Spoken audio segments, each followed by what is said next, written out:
கர்த்தருக்கு ஸ்தோத்திரம் உண்டாவதாக. திருத்துவ பண்டிகைக்கு பின் வரக்கூடிய இந்த 13வது ஞாயிற்றுக்கிழமை, 13th Sunday after the Trinity Sunday, செய்திக்காக நாம் தெரிந்து கொண்ட வேத பகுதி பரிசுத்த லூக்கா எழுதின நற்செய்தி நூல்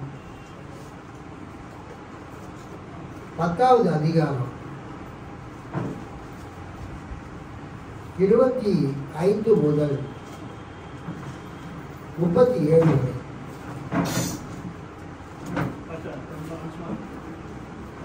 லூக்கா 10வது அதிகாரம் 25 முதல் 37 வரை நான் வாசிக்கிறேன், நீங்கள் கவனிங்க. நல்ல சமாரியர். திருச்சட்ட அறிஞர் ஒருவர் எழுந்து அவரை சோதிக்கும் நோக்குடன், போதகரே, நிலை வாழ்வை உறுதியாக்கிக் கொள்ள நான் என்ன செய்ய வேண்டும் என்று கேட்டார். அதற்கு இயேசு, திருச்சட்டத்தில் என்ன எழுதியிருக்கிறது, அதை நீர் எவ்வாறு வாசிக்கிறீர் என்று அவரிடம் கேட்டார். அவர் மறுமொழியாக, உன் முழு இருதயத்தோடும், முழு உள்ளத்தோடும், முழு ஆற்றலோடும், முழு மனத்தோடும் உன் கடவுளாகிய ஆண்டவரிடம் அன்பு கூறுவாயாக. உன் மீது நீ அன்பு கூறுவது போல் உனக்கு அடுத்திருப்பவர் மீதும் அன்பு கூறுவாயாக என்று எழுதியுள்ளது என்றார். இயேசு, சரியாய் சொன்னீர், அப்படியே செய்யும், அப்பொழுது வாழ்வீர் என்றார். அவர் தம்மை நேர்மையாளர் என காட்ட விரும்பி, எனக்கு அடுத்திருப்பவர் யார் என்று இயேசுவிடம் கேட்டார். அதற்கு அவர் மறுமொழியாக கூறிய உவமை, ஒருவர் எருசலேமில் இருந்து எரிகோவுக்கு போகும்போது கள்வர் கையில் அகப்பட்டார். அவருடைய ஆடைகளை அவர்கள் முறிந்து கொண்டு அவரை அடித்து குற்றுயிராக விட்டு போனார்கள். குரு ஒருவர் தற்செயலாய் அவ்வழியே வந்தார். அவர் அவரை கண்டதும் மறுபக்கமாக விலகிச் சென்றார். அவ்வாறே லேவியர் ஒருவரும் அவ்விடத்துக்கு வந்து அவரை கண்டதும் மறுபக்கமாக விலகிச் சென்றார். ஆனால் அவ்வழியே பயணம் செய்து கொண்டிருந்த சமாரியர் ஒருவர் அருகில் வந்து அவரை கண்டபோது அவர் மீது பரிவு கொண்டார். அவர் அவரை அணுகி காயங்களில் எண்ணெயையும் திராட்சை ரசமும் வார்த்து அவற்றை கட்டி தாம் பயணம் செய்த விலங்கின் மீது ஏற்றி ஒரு சாவடிக்கு கொண்டு போய் அவரை கவனித்து கொண்டார். மறுநாள் 2 தினாரியத்தை எடுத்து சாவடி பொறுப்பாளரிடம் கொடுத்து, இவரை கவனித்துக் கொள்ளும், இதற்கு மேல் செலவானால் நான் திரும்பி வரும்போது உமக்கு தருவேன் என்றார். கள்வர் கையில் அகப்பட்டவருக்கு இம்மூவருள் எவர் அடுத்திருப்பவர் என உமக்கு தோன்றுகிறது என்று இயேசு கேட்டார். அதற்கு திருச்சட்ட அறிஞர், அவருக்கு இரக்கம் காட்டியவரே என்றார். இயேசு, நீரும் போய் அப்படியே செய்யும் என்று கூறினார். கண்களை மூடி ஜெபிப்போம். மகா கிருபையும் இரக்கமும் மிகுந்த பரம தந்தையே, எங்கள் ஆண்டவராகிய இயேசு கிறிஸ்துவின் பிதாவாகிய தேவனே, இயேசுவின் திருநாமத்தில் உம்மை நோக்கி நாங்கள் ஜெபிக்கிறோம். இப்பொழுது நீ எங்களோடு கூட பேசுவீராக. உமது பரலோகத்தின் மன்னாவினால் எங்கள் ஆத்துமாவை போஷிப்பீராக. உமது வார்த்தையை எங்களுக்கு உணவாக தந்தரணும். எங்கள் ஆத்துமாவை திருப்திப்படுத்துவீராக. உமக்கே ஸ்தோத்திரம். இயேசுவின் நாமத்தில் பிதாவே, ஆமென். கர்த்தருக்கு ஸ்தோத்திரம் உண்டாவதாக. அல்லேலூயா. ஏற்கனவே நம்ம சபையில இந்த நல்ல சமாரியன் இந்த ஓமையை 2 தடவை பேசியிருக்கிறேன். யூடியூப்ல இருக்கு. அல்லேலூயா. கடைசியாக 3 வருஷத்துக்கு முன்னால பேசியிருக்கிறேன். தேதி இதுதான், 14ஆம் தேதி செப்டம்பர் இல்ல, ஆகஸ்ட் மாதம். அல்லேலூயா. ஆகஸ்ட் மாதம் 14ஆம் தேதி 2022 இந்த நல்ல சமாரியனை பற்றி பேசியிருக்கேன். அல்லேலூயா. அதுக்கு முன்னாலேயும் ஒரு தடவை நல்ல சமாரியனை பற்றி பேசியிருக்கேன். 2மே நம்ம யூடியூப்ல இருக்குது. ஜான் மதியழகன் அந்த யூடியூப்ல பார்த்தீங்கன்னா உங்களுக்கு தெரியும். கடவுளுடைய வார்த்தை ஒன்றுதான். அல்லேலூயா. God's word always the same. ஏன்னா கடவுளுடைய வார்த்தை, தேவனுடைய வார்த்தை நமக்கு அச்சடிக்கப்பட்டு கொடுக்கப்பட்டிருக்கிறது. அதைத்தான் நாம் மீண்டும் மீண்டும் படிக்கிறோம், வாசிக்கிறோம், தியானிக்கிறோம். ஆனா ஒவ்வொரு முறையும் அந்த வேத வசனத்தை நாம் வாசித்து நாம் தியானிக்கும் போது, பிரசங்கிக்கும் போது நம்முடைய தற்கால சூழ்நிலைக்கு ஏற்றவாறு அது நமக்கு பொருள் கொடுக்கிறது. கை தட்டி ஆண்டவரை மகிமைப்படுத்துகிறோம். Every time you read and meditate God's word, ஒவ்வொரு முறையும் கடவுளுடைய வார்த்தையை நீங்கள் வாசித்து தியானிக்கும் போது, ஒவ்வொரு முறையும் நீங்கள் இருக்கக்கூடிய சூழ்நிலைக்கு ஏற்றவாறு, உங்களை ஆறுதல் படுத்துகிறவாறு, உங்களை பலப்படுத்துகிறவாறு கடவுளுடைய வார்த்தை உங்களுக்கு உற்சாகத்தை கொடுக்கிறதாக இருக்கும். அல்லேலூயா சொல்லாமா? Praise the Lord. உலகம் முழுவதும் சில பைபிள் ஸ்டோரிஸ், வேதாகமத்தில் இருக்கிற கதைகள் உலகம் முழுவதும் அனைத்து மக்களாலும் அறியப்பட்டிருக்கிறது. டேவிட் அண்ட் கோலியாத், தாவீது கோலியாத்து யுத்தம் உலகத்தில் இருக்கிற எல்லா மக்களுக்கும் தெரியும். அல்லேலூயா. உலகத்தில் இருக்கிற எல்லா மக்களுக்கும், அவங்க இந்துவோ, கிறிஸ்தவங்களோ, முஸ்லீமோ, கம்யூனிஸ்டுகளோ, எல்லாருக்குமே தாவீது கோலியாத்தை 5 குழாங்கள்ல ஒரு குழாங்கல் எடுத்து அவனை வீழ்த்தினான். அதே மாதிரி கெட்டகுமாரன் கதையும் உலகத்தில் இருக்கிற எல்லாருக்குமே தெரியும். கெட்டகுமாரன் கதை தெரியாதவங்க யாரும் கிடையாது. எல்லா மதத்தினருக்கும் தெரியும். பிள்ளைகளை பார்த்து சொல்லுவாங்க, கெட்டகுமாரனை மாதிரி இருக்கிறியப்பா. ஆனா அவன் மனம் திரும்பி அப்பா கிட்ட வந்தான், கெட்டகுமாரன். அதே மாதிரி உலகம் முழுவதிலும் இருக்கக்கூடிய மக்கள் அறிந்த ஒரு ஓமை, ஒரு கதை, இந்த நல்ல சமாரியன் கதை. இயேசுவினுடைய சுவிசேஷம் உலகம் முழுவதும் பரவி இருக்கிறது. அந்த சுவிசேஷத்துல இயேசு சொன்ன கதைகள் நமக்கு, ஓமைகள் நமக்கு மிகவும் ஆசீர்வாதமாக இருக்குது. நாம் பிரசங்கம் பண்ணும்போது நமது பிரசங்கத்தை விளக்குவதற்காக நாம் கதைகளை பயன்படுத்துகிறோம், நடந்த சம்பவங்களை சொல்லுகிறோம். ஆனால் இயேசு அந்த கதையையே, அந்த ஓமையையே பிரசங்கமாக செய்தார். அல்லேலூயா. பிரசங்கத்தை விளக்குவதற்கு இயேசு கதை சொல்லல, இயேசுவின் பிரசங்கமே கதையாயிரும்.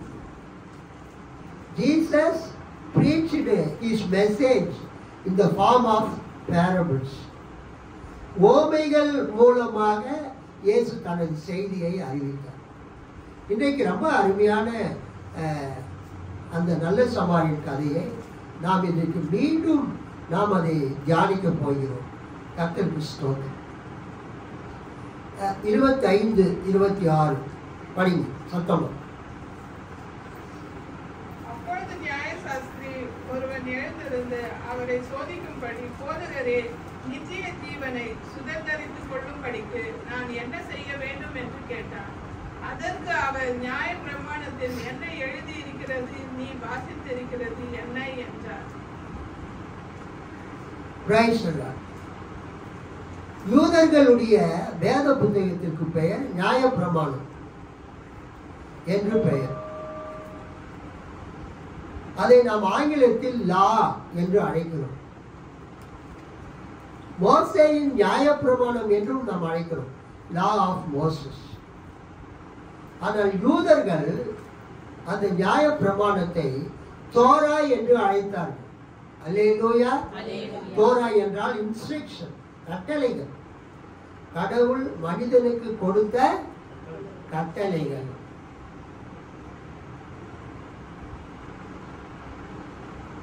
அந்த நியாய சாஸ்திரி, உங்க பைபிள் எப்படி இருக்குது? நியாய சாஸ்திரி. அதுக்கு இங்கிலீஷ்ல லாயர் என்று இருக்கிறது. திருவிவிலியத்தில் திருச்சட்ட அறிஞர் என்று இருக்கிறது.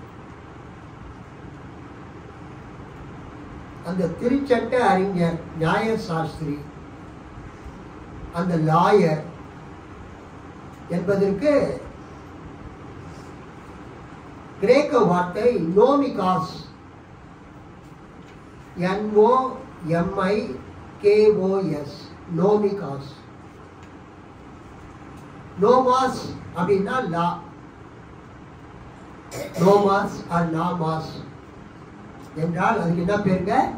லா, நியாய பிரமாணம், திருச்சட்டம். அந்த நியாய பிரமாணத்துல எக்ஸ்பர்ட்,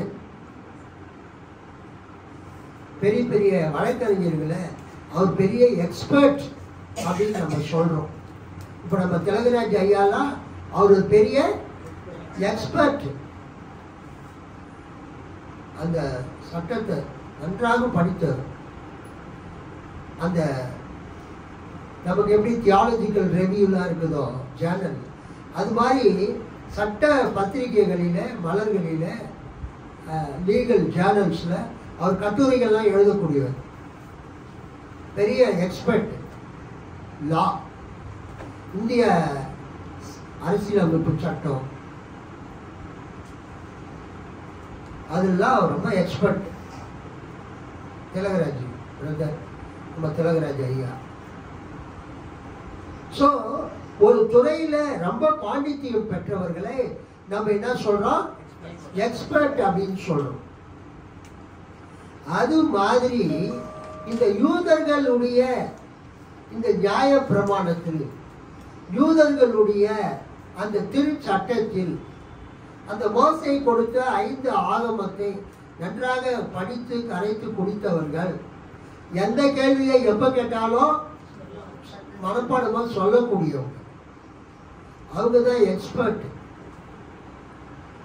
எக்ஸ்பர்ட் இன் தோரா. கிரேக்க வார்த்தை நோமிகாஸ் ஆர் நாமிகாஸ். இந்த நோமிகாஸ் என்ற இந்த லாயர், இந்த திருச்சட்ட அறிஞர், நியாய சாஸ்திரி இயேசு கிட்ட ஒரு கேள்வி கேட்கிறார். அவர் கேட்கிற கேள்வி கவனிங்க. போதகரே, நித்திய ஜீவனை சுதந்திரித்துக் கொள்வதற்கு நான் என்ன செய்ய வேண்டும்? What must I do to inherit the eternal life? என்றென்றைக்கும் நிலைத்திருக்கக்கூடிய ஒரு வாழ்வை, முடிவு பெறாத ஒரு வாழ்க்கையை, மரணமே இல்லாத ஒரு வாழ்க்கையை, சாகாத வரம், சாகாமல் இருக்கக்கூடிய வாழ்க்கையை, நிரந்தரமான வாழ்க்கையை, எவர்லாஸ்டிங் லைஃப், என்றென்றும் நிலைத்திருக்கக்கூடிய ஒரு வாழ்க்கையை நான் அடைவதற்கு என்ன செய்ய வேண்டும்? அருமையான question. What must I do to inherit the eternal life? What must I do to inherit everlasting life? போதகரே, நிலை வாழ்வை, என்றும் நிலைத்திருக்கக்கூடிய வாழ்வை உரிமையாக்கி கொள்ள, எனக்கு சுதந்திரமாக்கி கொள்ள நான் என்ன செய்ய வேண்டும் என்று கேட்டான். திருச்சட்ட அறிஞருக்கு கிரேக்க வார்த்தை என்னது? நோமிகாஸ். திருச்சட்டம், லா என்பதற்கு கிரேக்க வார்த்தை நோமாஸ், அல்லது ப்ரொனன்சியேஷன்ல அமெரிக்கன் இங்கிலீஷ், பிரிட்டிஷ் இங்கிலீஷ் மாதிரி நோமிகாஸ், நோமாஸ் அல்லது நாமாஸ், எப்படி வேணாலும் சொல்லலாம். நிலைவாழ்வை, நித்திய ஜீவனை நாம் சுதந்திரித்துக் கொள்வதற்கு என்ன செய்ய வேண்டும் என்று கேட்டார். அதுக்கு இயேசு திருச்சட்டத்தில், நியாய பிரமாணத்தில், மோசே உங்களுக்கு கொடுத்த, மோசே நமக்கு கொடுத்த அந்த நியாய பிரமாணத்தில் என்ன எழுதி இருக்கிறது? அல்லேலூயா. ஒரு மனிதன் நித்திய ஜீவனை அடையும்படியாக, ஒரு மனிதன் நித்திய ஜீவனை சுதந்திரித்துக் கொள்ளும்படியாக, என்றென்றும் இந்த உலகத்தில் வாழும்படியாக ஒரு மனிதன் என்ன செய்ய வேண்டும் என்று மோசே நியாயப்பிரமாண புஸ்தகத்தில் தேவன் மனிதர்களுக்கு கொடுத்த அந்த 10 கட்டளைகளில், அந்த திருச்சட்டத்தில், அந்த 5 ஆகமத்தில், தோராவில் தேவன் என்ன கட்டளை கொடுத்திருக்கிறார், என்ன எழுதியிருக்கிறார், திருச்சட்டத்தில் என்ன எழுதியிருக்கிறது அப்படின்னு சொன்னா தேவன் என்ன சொல்லி இருக்கிறார். What is written in the Torah? தோராவில் என்ன எழுதியிருக்கிறது என்றால் என்ன அர்த்தம்? தேவன் இந்த உலகத்தில் நாம் நீடூழி வாழும்படியாக நமக்கு என்ன எழுதி கொடுத்திருக்கிறார். ஸோ அதனால்தான் பைபிள் படிக்கும் போது என்ன அர்த்தம்னா, தேவன் நம்மோடு பேசுகிறார். தேவன் நம்ம கூட பேசுறது ஒண்ணுதான், பைபிளை நம்ம படிக்கிறதோ ஒன்றுதான். Extraordinary sometimes God will speak with us through His voice. சில நேரத்தில் கடவுள் நம்மோடு அவர் சத்தத்தின் மூலமாக, மெல்லிய சத்தத்தின் மூலமாக பேசுவார். சில நேரத்தில் கனவுகள், சொப்பனங்கள் மூலமாக பேசுவார். சில நேரங்களில் உண்மையான தீர்க்கதரிசிகள் மூலமாக, அந்த பாயிண்ட் நீங்க கவனிக்கணும், உண்மையான தீர்க்கதரிசிகள் மூலமாக பேசுவார். அந்த வார்த்தைகள் உங்கள் வாழ்க்கையில நிறைவேறும். இங்க இயேசு கேட்கிறார் அந்த திருச்சட்ட அறிஞரை பார்த்து. அதற்கு இயேசு, திருச்சட்டத்தில் என்ன எழுதியிருக்கிறது? What is written in the Torah, in the law of Moses? அதை நீ எவ்வாறு வாசிக்கிறீர்? How you are reading it என்று அவரிடம் கேட்டார். அதற்கு அந்த திருச்சட்ட அறிஞர் மறுமொழியாக 2 வசனத்தை சொல்றார். இயேசு கேட்ட கேள்விக்கு அந்த திருச்சட்ட அறிஞர், நியாய சாஸ்திரி 2 வசனங்களை இயேசு கிட்ட சொல்றார். ஒன்று உபாகமம் 6:5. எடுத்தவங்க படிங்க. உபாகமம் 6:5.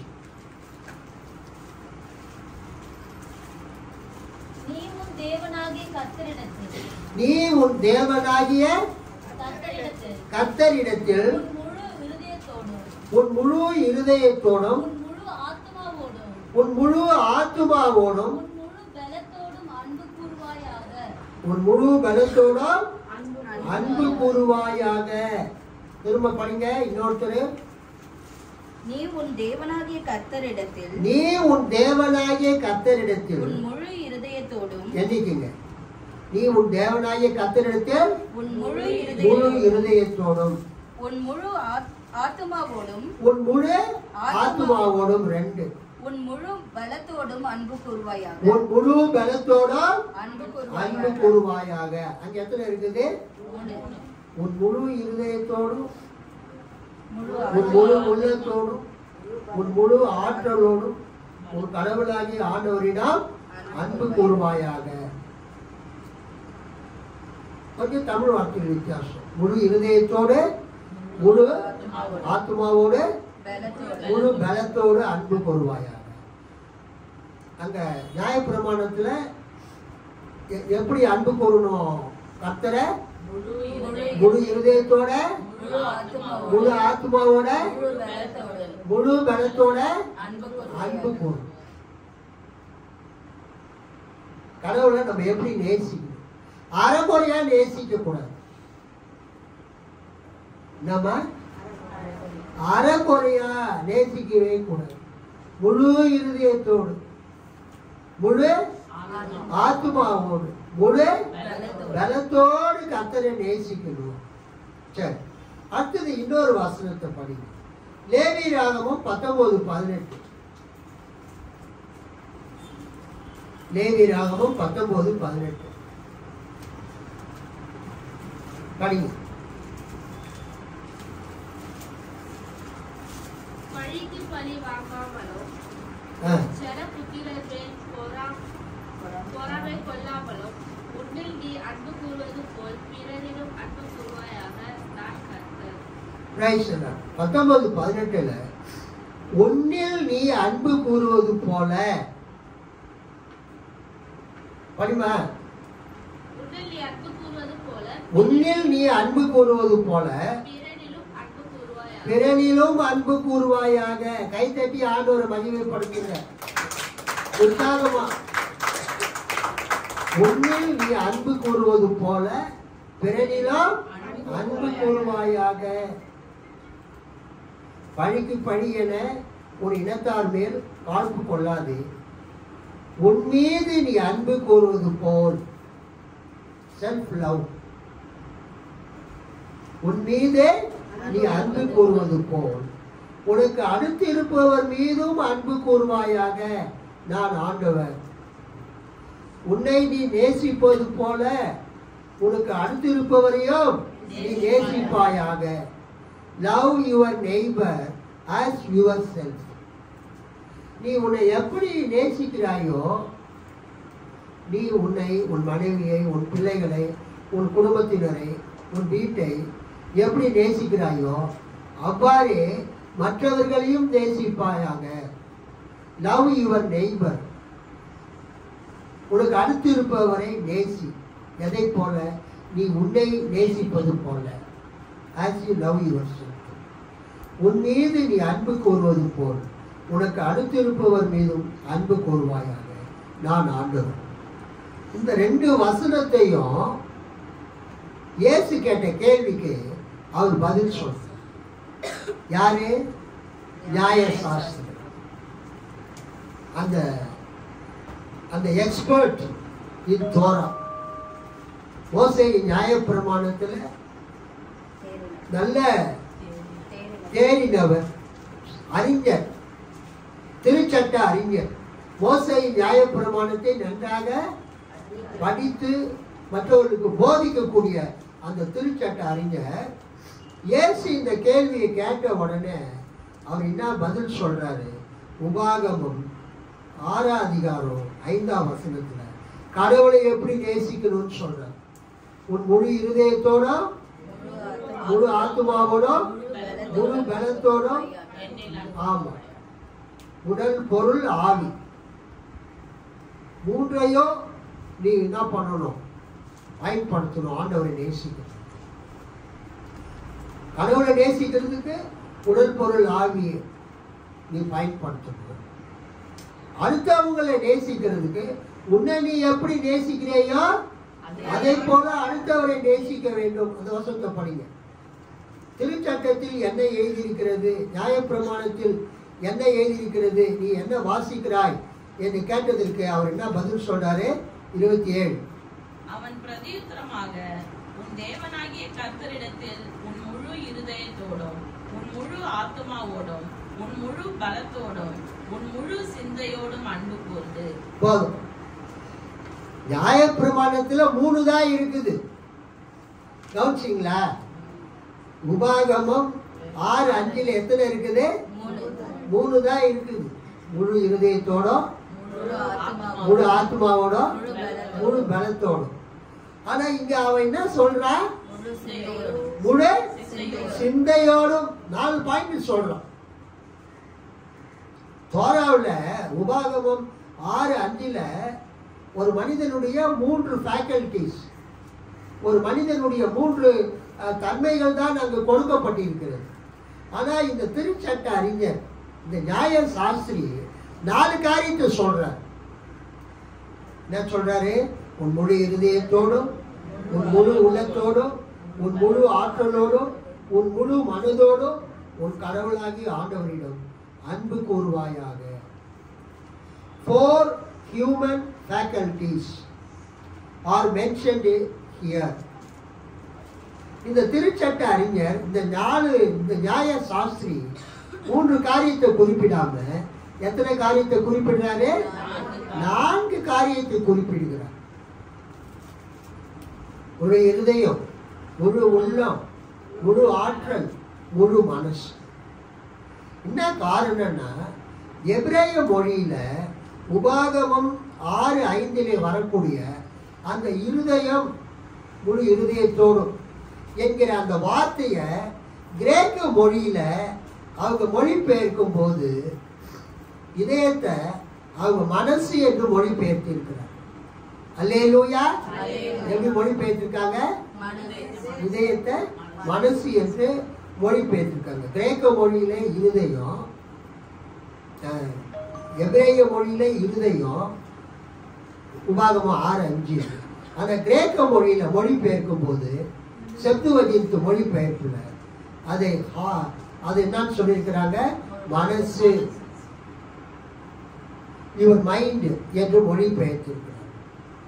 அதை இவன் என்ன செய்யறான்? திருச்சட்ட அறிஞர் இந்த நியாய சாஸ்திரி மோசேயின் நியாய பிரமாணத்தை நன்றாக கற்று தேறினவர், முழு இருதயத்தோடும், முழு உள்ளத்தோடும், முழு ஆற்றலோடும், உன் முழு மனதோடும், முழு மனசோடும் உன் கடவுளாகிய ஆண்டவரிடம் அன்பு கூறுவாய்.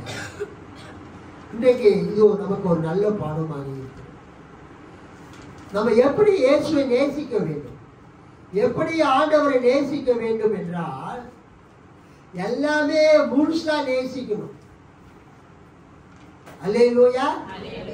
ஆண்டவரை எப்படி நேசிக்கணும்? முழுமையா நேசிக்கணும்.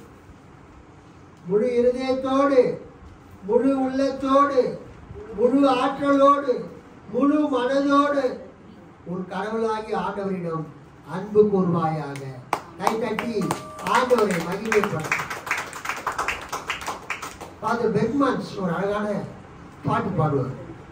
அன்பு கூறுவே இன்னும் அதிகமாய் ஆராதிப்பே,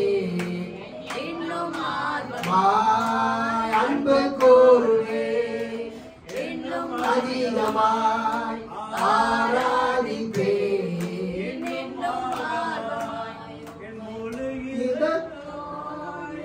ஆராதிப்பே,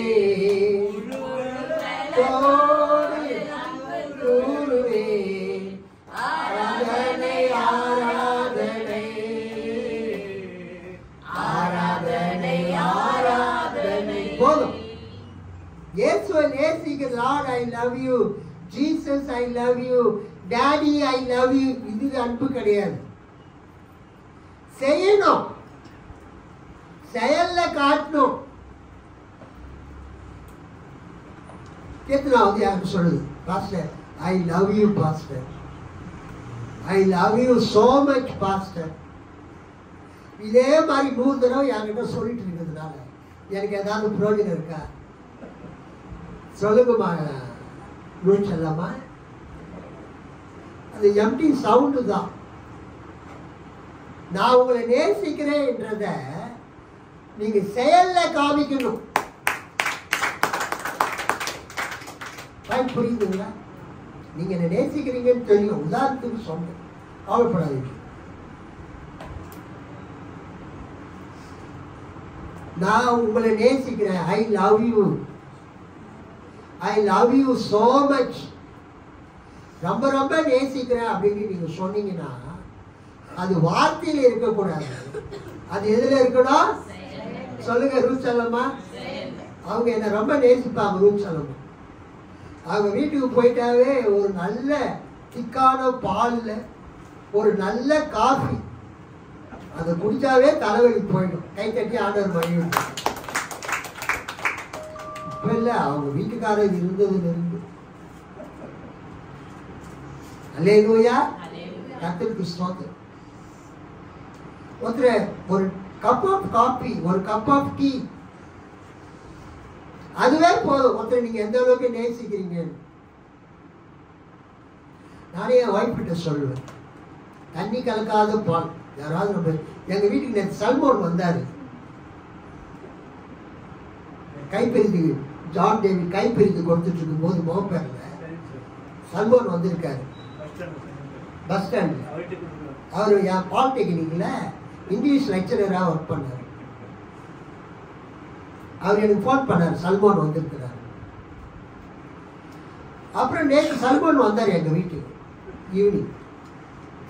அவர் எப்போதும் என்கிட்ட சொல்லுவார், சார் உங்க வீட்டில் உங்க ஒய்ஃபு, உங்க பெண்கள் பிள்ளைங்க போட்டு கொடுக்குற டீ மாதிரி நான் எங்கேயும் குடிச்சது கிடையாது சார் என்றுவார். நல்லா உற்சாகமா கைப்பற்ற எப்பொழுதுமே அவர் சொல்வார், உங்க வீட்டில் உங்க ஒய்ஃபு, உங்க பசங்க கேத்ரின், எமி, அவங்க போட்டு கொடுக்குற டீ மாதிரி எங்கேயுமே நான் குடிச்சது இல்லை சார். உண்மையா சொல்றேன் சார் என்றுவார். அது உண்மைதான் அவர் சொல்றது. அந்த பாலை தண்ணி கலக்காம அப்படியே கலந்தாலும் கொஞ்சோண்டு ஊற்றி நல்லா காய்ச்சி டீத்தூளை தனியாக டிகேஷன் எடுத்து அந்த பாலை கப்பில் ஊற்றி அப்புறம் அந்த டிகேஷனை பாலில் ஊற்றி கலக்கி சர்க்கரை போட்டு கொண்டு வந்து கொடுப்பாங்க. எப்படி இருக்கும் அது? சொல்லுங்க. நல்லா ரொம்ப டேஸ்டாக இருக்கும். நான் சொல்லுவேன், அப்படிங்களா சல்மோன், ரொம்ப கேட்கறதுக்கே சந்தோஷமா இருக்குது. ஏன் சொன்னா, நீங்க ஒருத்தர் நேசிக்கிறீங்க என்பதற்கு அடையாளமே நீங்க கொடுக்கிறது. அல்லேலூயா. கடவுளை நீங்க நேசிக்கிறீங்க என்பதற்கு என்ன அடையாளம்? கடவுளுக்கு நீங்க கொடுக்கிறது. கொடுக்கிறதுனா காணிக்க மட்டும் இல்லை, உங்களுடைய இதயத்தை, உங்கள் உள்ளத்தை, உங்கள் ஆற்றலை, உங்கள் முழு மனசை டோட்டலா ஆண்டவருக்கு நீங்க கொடுத்துட்டீங்கன்னா உங்களை விட ஆண்டவர் வேறு யாராலையுமே சொல்லுங்க நேசிக்கவே முடியாது. ஆண்டவரை நேசிக்கிறவங்க அல்லேலூயா சொல்லுங்க. பாட்டு பாடுறது அவசியம்தான். அன்பு கூறுவேன், இன்னும் அதிகமாய் ஆராதிப்பேன், இன்னும் ஆர்வமாய் பாட்டு பாடுறது நல்லதுதான். நம்ம நேசிக்கிறவங்க கிட்ட I love you, I love you, உன்னை நேசிக்கிறேன்னு சொல்றது உண்மைதான். அது எதுல காமிக்கணும்? செயல்ல காமிக்கணும். நேசிக்கிறதுனா சொல்லக்கூடாது, அமைதியா விட்டுருணும், பிரச்சனையே கிடையாது. சொன்னீங்கன்னா என்ன பண்ணணும்? செய்யணும். ஆண்டவருடைய அந்த சபைக்கு இப்போதைய ரேட்டு 2 கோடி ரூபாய். கையில சுத்தமா பணமே இல்லை. ஆனா உங்கள் ஜெபம் என்னை உற்சாகப்படுத்துகிறது. உங்கள் ஜெபம் எனக்கு விசுவாசத்தை கொடுக்கிறது. கைத்தட்டி ஆண்டவரை மகிமைப்படுத்தும்.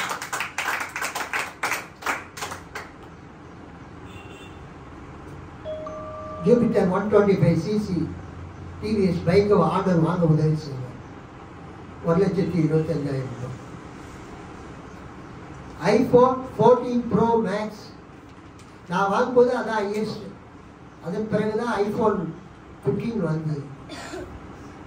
அப்போ ராகுல் அம்மா சொன்னாங்க, வாங்குறதே வாங்குறீங்க, மேக்சிமமா ப்ரோ மேக்ஸ் வாங்குங்க. 1,50,000 ரூபாய்க்கு 1 ரூபாய் குறையும்.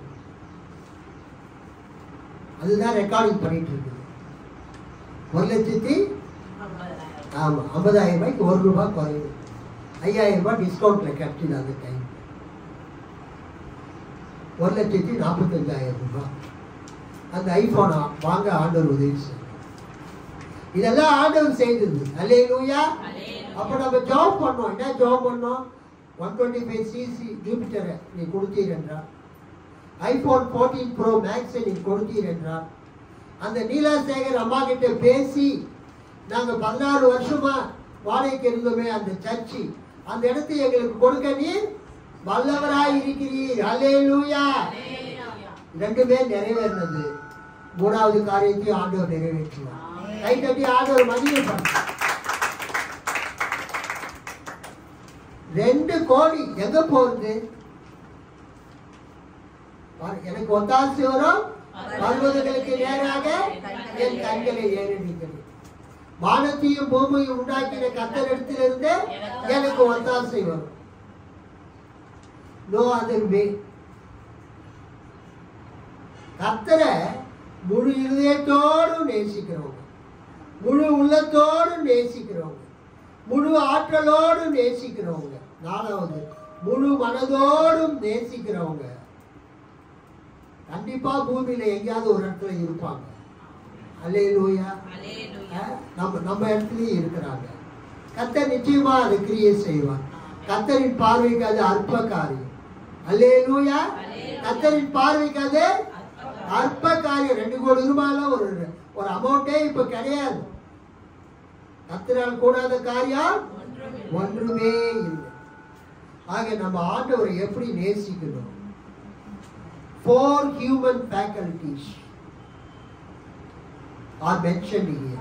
முழு இருதயத்தோடு, முழு உள்ளத்தோடு, முழு ஆற்றலோடு, முழு மனதோடு உன் கடவுளாகிய ஆண்டவரிடம் அன்பு கொள்வார். அடுத்தது அவரே சொல்றாரு, அந்த திருச்சட்ட அறிஞர், அந்த நியாய சாஸ்திரி லேவியராகமம் 19:18 சொல்றாரு. என்ன சொல்றாரு? உன் மீது நீ அன்பு கூறுவது போல் உனக்கு அடுத்திருப்பவர் மீதும் அன்பு கூறுவாயாக. நீ உன்னை எப்படி நேசிக்கிறியோ அதே மாதிரி உனக்கு பக்கத்தில் இருக்கிறவங்களையும் நேசிப்பாயாக அப்படின்னு நியாயப்பிரமாணத்தில் எழுதியிருக்கிறது என்று சொன்னார். அதுக்கு ஏசு என்ன சொல்றாரு? 28ஆம் வசனம் படிங்க. அவர் அவனை நோக்கி, நிதானமாய் உத்தரவு சொன்னாய், அப்படியே செய், அப்பொழுது பிழைப்பாய் என்றார். இயேசு சரியாய் சொன்னீர், அப்படியே செய்யும், அப்பொழுது வாழ்வீர் என்றார். ஆக்சுவலா அவன் கேட்ட கேள்விக்கு இங்க இயேசு பதில் அளித்து விட்டார். அவன் என்ன இயேசு கிட்ட வந்து கேட்கிறான்? போதகரே, நித்திய ஜீவனை சுதந்திரித்துக் கொள்ள நான் என்ன செய்ய வேண்டும்? அதுக்கு இயேசு என்ன பதில் சொல்றாரு? நியாயப்பிரமாணத்தில் என்ன எழுதி இருக்கிறது? அதுக்கு அவன் சொல்றான், கடவுளை நேசிக்கணும், அடுத்தது நம்மள மாதிரி மற்றவங்களையும் நேசிக்கணும். உபாகமம் 6:5, லேவியராகமம் 19:18 இந்த 2 வசனத்தை கடைபிடிக்கணும் அப்படின்னு எழுதி இருக்கிறதுன்னு சொல்றோம். அப்ப இயேசு சொல்றாரு, சரியாய் சொன்னீர், அப்படியே செய்யும், அப்பொழுது வாழ்வீர்.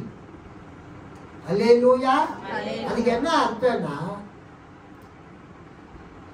நீ நித்திய ஜீவனை பெற்றுக்கொள்வது எப்படி என்று கேட்டீர். நியாயப்பிரமாணத்தை கடைபிடியும், நியாயப்பிரமாணத்தில் எழுதியிருக்கிறது எல்லாம் செய்யும். நியாயப்பிரமாணத்தில் என்ன எழுதியிருக்கிறது? முதலில் கடவுளை அதிகமாக நேசிக்க வேண்டும். 2வது, ஒவ்வொரு மனிதனும் தனக்கு அடுத்தவனை தன்னை போல நேசிக்கணும் என்று எழுதியிருக்கிறது என்ற வசனத்தை சொன்ன உடனே இயேசு சொன்னார், நீர் சரியாய் சொன்னீர், அப்படியே செய்யும், அப்பொழுது நீ வாழ்வீர், பிழைத்திருப்பீர். தட் இஸ், இப்போ வாழ்ந்துட்டு தான் இருக்கிறீங்க. இதெல்லாம் செய்யும் போது மரணமே இல்லாம என்றென்றைக்கும் வாழ்வீர். கைத்தட்டி ஆண்டவர் மகிழ்ச்சி. நித்திய ஜீவனை அந்த திருச்சட்ட அறிஞர் மட்டுமல்ல, அந்த நியாய சாஸ்திரி மட்டுமல்ல, நாமும் நித்திய ஜீவனை பெற்றுக்கொள்ள வேண்டும் என்றால் பழைய ஏற்பாட்டிலே கடவுள் கொடுத்த கட்டளைகளை நாம் என்ன செய்ய வேண்டும்? கடைபிடிக்க வேண்டும். அதோடு முக்கியமாக நமக்கு நித்திய ஜீவனை கொடுக்கிற ஆண்டவராக இயேசுவை நாம் ஏற்றுக்கொள்ள வேண்டும். அல்லேலூயா. இயேசுவை ஏற்றுக்கொண்டு அவர் சொன்னபடி நாம் செய்யும் பொழுது நாம் நித்திய ஜீவனை பெற்றுக்கொள்வோம். குறிப்பா என் மாம்சத்தை புசித்து என் ரத்தத்தை பாடுபடுகிறவனுக்கு நித்திய ஜீவன் உண்டு, கடைசி நாளில் நான் அவனை எழுப்புவேன். பியூலா சிஸ்டர் மரண தருவாயில் இருக்கும்போது, துர்கா என்ற பியூலா சிஸ்டர் கை கால்லாம் வீங்கி அவங்க திருவிருந்து ஆராதனையில் முழங்கால் போட்டிருக்கும் போது நான் நினைச்சேன், இதுதான் இவங்களுக்கு நான் கொடுக்குற கடைசி திருவிருந்தா இருக்கலாம். 20 வருஷத்துக்கு முன்னால். இன்னைக்கும் ஜீவனோடு பலத்தோடு உட்கார்ந்துட்டு இருக்காங்க. இயேசுனுடைய அந்த திருவிருந்துல அவங்க பங்கெடுத்த போது மருந்து மாத்திரையே எடுக்கல. அவங்க திருவிருந்து சாப்பிட்டுட்டு வீட்டுக்கு போனாங்க, சுகமாயிட்டாங்க. கை தட்டி ஆண்டவரை மகிமைப்படுத்த. மரணமே இல்லாத வாழ்க்கையை இயேசு தருகிறார், நித்திய ஜீவனை தருகிறார். அந்த திருச்சட்ட அறிஞர் சொன்னார், நியாயப்பிரமாணத்தில் உள்ளதை அவர் சொன்னபோது இயேசு சொன்னார், சரியாய் சொல்லி அப்படியே செய்யும், அப்பொழுது வாழ்வீர், நித்திய ஜீவனோடு வாழ்வீர், நித்திய ஜீவனை பெற்றுக்கொள்வீர், உனக்கு சாவே கிடையாது, என்றும் நிலைத்திருப்பீர் என்று சொன்னார். அதோடு முடிஞ்சிச்சிங்க.